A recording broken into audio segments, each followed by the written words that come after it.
તો સરકારે ઇન્ડિગોને રદ થયેલી ફ્લાઇટ્સનું ઓટો રિફંડ જારી કરવા આદેશ કર્યો છે। સાથે જ કેન્દ્ર સરકારે એક કંટ્રોલ રૂમ પણ શરૂ કર્યો, જેના હેલ્પલાઇન નંબર જાહેર કરવામાં આવ્યો। ઉપરાંત દિવ્યાંગો, વૃદ્ધોને વિશેષ મદદ, ખૂબ વિલંબ થવા પર હોટેલ રિયલ ટાઈમ અપડેટ આપવા ઇન્ડિગોને નિર્દેશ આપ્યા છે।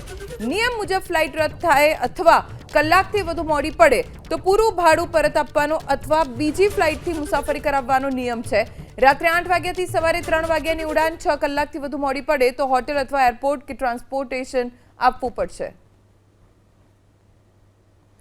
ઇન્ડિગોને આદેશ કર્યો છે સરકાર તરફથી। ફ્લાઇટ રદ થવા ઉપર સંપૂર્ણ રિફંડ આપવાનો નિર્દેશ સરકારે ઇન્ડિગોને જારી કર્યો છે। કેન્દ્ર સરકારે એક કંટ્રોલ રૂમ પણ શરૂ કર્યો છે। મુસાફરોએ કંટ્રોલ રૂમ નંબર ઉપર કોઈ પણ વિગત મેળવી શકે છે। ખૂબ વિલંબ થાય તો હોટેલ અને રિયલ ટાઈમ અપડેટ પણ ઇન્ડિગોએ આપવું પડશે।